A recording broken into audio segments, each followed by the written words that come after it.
Anya s'agenouilla parmi les œillets d'Inde éclatants, ses mains prenant soin de la terre. Son cœur était lourd, un contraste frappant avec le jardin communautaire lumineux qui l'entourait.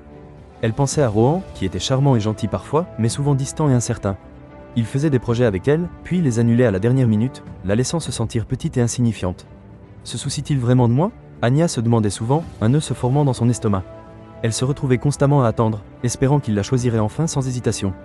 Un après-midi ensoleillé, tandis qu'Anya arrosait un parterre de basilic parfumé, le vieux monsieur Sharma, le chef jardinier, s'approcha d'elle.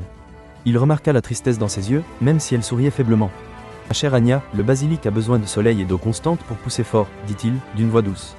Si le soleil continue de se cacher, ou si l'eau n'est jamais certaine, comment la plante peut-elle vraiment s'épanouir ?» Anya le regarda, ses yeux s'humidifiant un peu. « M. Sharma, j'ai l'impression d'attendre que le soleil brille, mais il ne pointe le bout de son nez que parfois. Rohan me fait sentir comme si j'étais une option, pas sa fleur choisie, confessa-t-elle tristement. Monsieur Sharma hocha la tête sagement, comprenant sa douleur inexprimée. Une plante, tout comme une personne, connaît sa propre valeur, conseilla-t-il doucement. Elle a besoin d'un sol stable et d'un jardinier qui lui apporte des soins et une dévotion constants.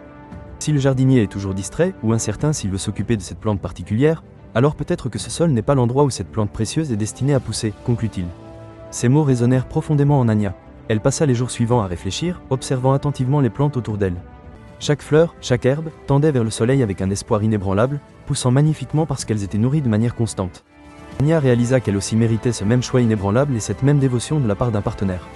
Elle n'était pas une option passagère, elle était une belle et forte plante méritant une lumière et une eau stable. Avec un courage retrouvé, Anya rencontra Rohan sous le vieil arbre banyan. Sa voix était calme mais ferme alors qu'elle énonçait clairement sa vérité. « Rohan, commença-t-elle, je tiens vraiment à toi, mais j'ai besoin de quelqu'un qui me choisisse complètement, sans aucun doute ni délai.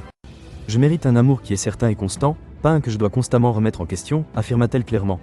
Rohan parut surpris, puis un peu triste. Il tenta d'offrir des excuses, de promettre qu'il changerait ses habitudes, mais Anya resta ferme. « Je te souhaite le meilleur, dit-elle doucement, mais je dois me choisir moi-même maintenant. » Elle se retourna et s'éloigna, ressentant une légèreté qu'elle n'avait pas ressentie depuis longtemps. Le lendemain matin, Anya travailla dans le jardin avec un esprit renouvelé. Les œillets d'Inde semblaient plus lumineux, le basilic plus parfumé, reflétant sa paix intérieure.